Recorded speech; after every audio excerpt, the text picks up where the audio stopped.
In the Battle of Monterrey during the Mexican-American War, General Pedro de Ampudia in the Mexican Army of the North was defeated by the Army of Occupation, a force of United States regulars, volunteers and Texas Rangers under the command of General Zachary Taylor. Background: following the Battle of Resaca de la Palma, Taylor crossed the Rio Grande on 18 May, while in early June, Mariano Arista turned over command of what remained of his army, 2,638 men, to Francisco Mejia, who led them to Monterrey. On 8 June, United States Secretary of War William L. Marcy ordered Taylor to continue command of operations in northern Mexico, suggested taking Monterrey, and defined his objective to dispose the enemy to desire an end to the war. On 8 August, Taylor established the headquarters for his Army of Occupation in Camargo, Tamaulipas and then in Cerralvo on 9 September with 6.640 men. Taylor resumed the march to Monterrey on the 11th of September, reaching Moran on the 15th of September and departing on the 18th of September in early July. General Thomas Requena garrisoned Monterrey with 1,800 men.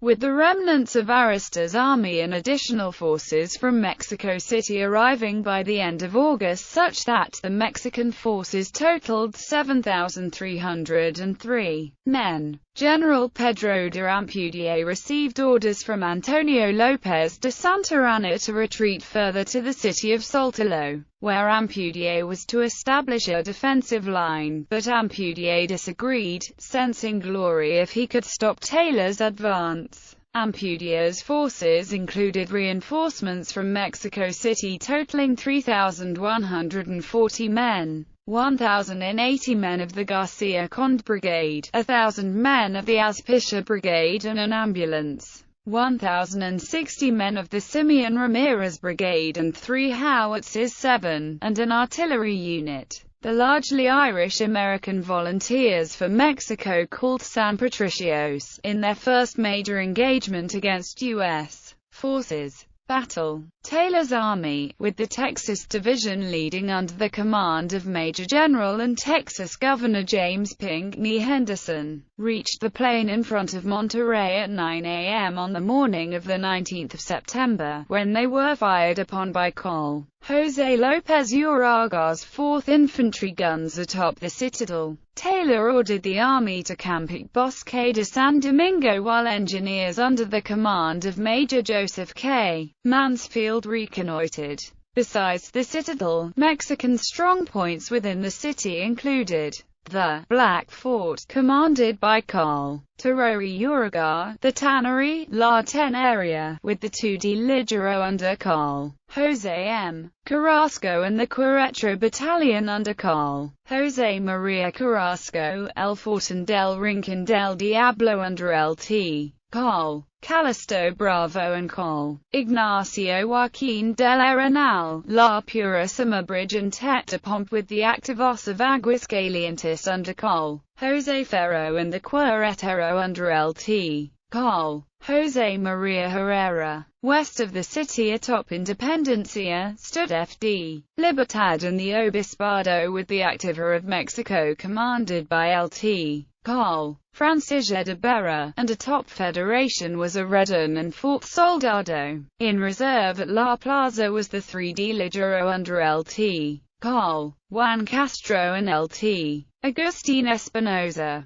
General Zachary Taylor decided to attack western Monterrey using William J. Worth's division in a giant north and west hook movement while simultaneously attacking with his main body from the east. Worth started at 2 p.m. on the 20th of September along with Carl John Coffee Hayes's Texas Regiment screening the advance, but they camped for the night 3 miles from the Saltillo Road. By 6 a.m. on the 21st of September, Worth continued his advance repulsing a Jalisco cavalry charge by Carl Juan Najera, and an advance guard consisting of General Manuel Romero's brigade and Lt. Col. Mariano Moret's Guanajuato regiment. By 8:15 a.m. Worth had severed the Saltillo Road from Monterrey and sent Captain Charles F.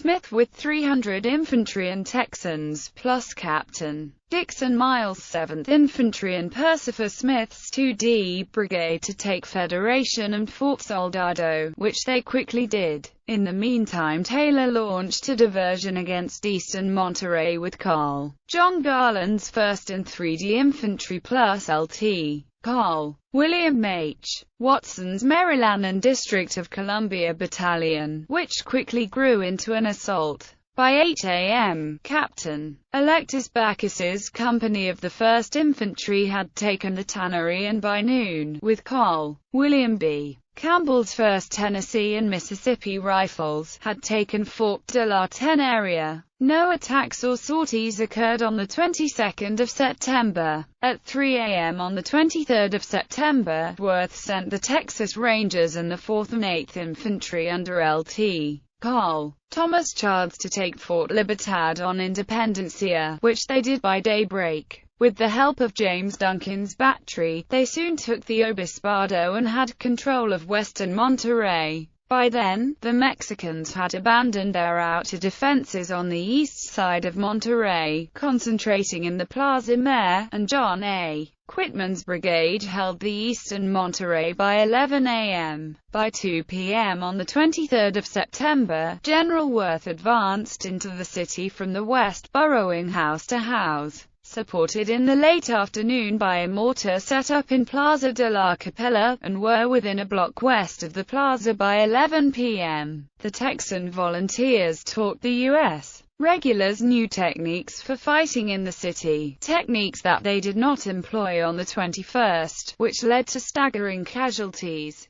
Armed with these new urban warfare skills, the U.S. Army along with Texan, Mississippian, and Tennessee volunteers moved house to house, rooting out Mexican soldiers hiding on rooftops and inside the thick, adobe-walled houses of northern Mexico. By 2 p.m. Taylor and Quitman were within 2 blocks east of the plaza when Taylor ordered a withdrawal before nightfall. General Ampudia decided to negotiate on the 24th. Taylor negotiated a 2-month armistice along the line Rinconada Pass Linares _ San Fernando de Paris, in return for the surrender of the city. The Mexican army was allowed to march from the city on the 26th, 27th and 28th of the month, with their personal arms and 1 field battery of 6 guns. Aftermath. Ampudia had moved beyond the armistice line by the 30th of September and San Luis Potosi by early November. The resulting armistice signed between Taylor and Ampudia had major effects upon the outcome of the war. Taylor was lambasted by some in the federal government, where President James K. Polk insisted that the U.S. Army had no authority to negotiate truces, only to kill the enemy. In addition, his terms of armistice, which allowed Ampudia's forces to retreat with battle honors and all of their weapons, were seen as foolish and short-sighted by some U.S. observers. For his part, some have argued that Ampudia had begun the defeat of Mexico.